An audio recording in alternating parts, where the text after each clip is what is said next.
next question is going to be coming from a member of our Pakinggan nyo, guys. live Ang audience. saya-saya. Let's welcome RJ Sa Navit. pool kay RJ BBM. is a medical student and a member of UST's Actiboto. And this question is for Senator Cayetano. RJ, what's your question?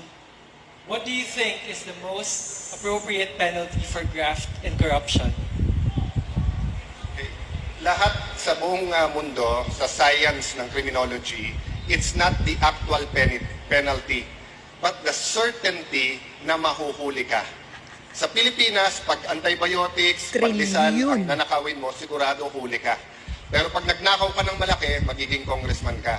Pag mas malaki ninakaw mo, magiging senador ka. Pag barkada mo si Napoles, eh syempre si Napoles, i-clear ka, barkada mo siya eh. Diba? Magiging vice president ka. At pag maging presidente ka, mga kasama mo, kasama na sa corruption.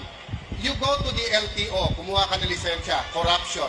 You bumili ka ng bahay, sa taxes, corruption. Buong buhay natin corruption. Huwag na tayo magbulag-bulagan unless we change the system. So, we need to give Senator Marcos a chance to... No, I was just wondering, kasi sinasabi ni Senator Alan, pagka malaking ninakaw mo, maging congressman, mas malaki maging senador. Is that how he became congressman? Is that how he became senator?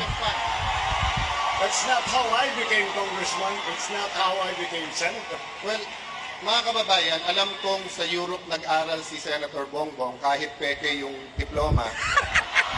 Pero Ibang issue na yan, Senator Alan. ang sinabi ko po na magiging congressman ka, that's sarcasm.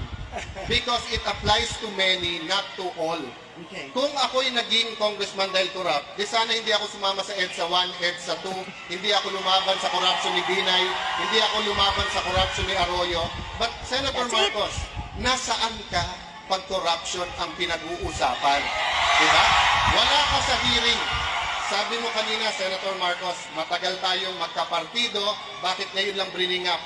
Naalala ko tuloy, nung hearing na Napoles, galit siya sa akin lumapit kasi pinapatawag ko yung isang Maya Santos. Ngayon ko lang nalaman bakit, kasi lumalabas dun sa final ngayon sa Ombudsman, yun pala ang in-between ni Senator Bongbong at ni Napoles. Alright, this will be the last word. To be fair to you, Senator Bongbong, yun din ang akala ko. Kung may Napoles ka, bakit ngayon lang? Eh, tinignan ko eh. 2007 to 2009 lang yung audit, 2011 yung sayo. Kaya ngayon lang lumabas. Pangalawa po, hindi totoo, walang basihan ang numero. $4 billion na po, 2 bilyong piso ang na-recover ng PCGG. Ayan po, chairman ng COMELEC, dating PCGG. Na, hindi ko alam kung sa akin siya nakakawa o kay Senator Bongbong. Pangatlo po, $1 billion ang ngayon pinaglalabanan pa rin ng gobyerno at ng Marcos family. Pang-apat po, sa salin ni Senator Bongbong, 200 to 500 million pesos po. E never ka naman nagkatrabaho kung hindi sa gobyerno. Saan mo kukunin ang ganong kalaking pera? Meron po tayong kasama dito na pag yung ibang hearings nawawala. Kasi mga kaibigan ang nandun. Pag Coco Levy, nawawala. Pero nagulat po ako, mga kababayan. Sabi ni Senator Bongbong, wala daw bahid ang kanilang pamilya. $10 billion ang nanakaw nung panahon nila. 450 billion pesos. Nung isang linggo lang po, nagulat ako, 205 million po niligay sa Napoles na mga NGO. Pork barrel po yun ng hindi ng tatay niya pero siya.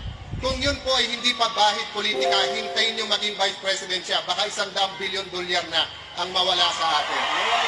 Oh my gosh! Tingnan nyo po ang interview Ngayon, ng mismong inubos. nanay po ni Senator Bongbong. Sabi nung nanay niya, they practically own the Philippines, telecoms, all these businesses. It's all on the record. I-google nyo, yung may telepono po ngayon, i-google nyo yung recovered ng PCGG. But ibahin natin usapan, sabihin nyo nang hindi totoo. For the sake of this debate, kahit totoo. Anong hearing sa corruption nakita nyo nag-appear ang isang Bongbong Marcos? Kahit anong issue sa corruption, wala siya doon. Kami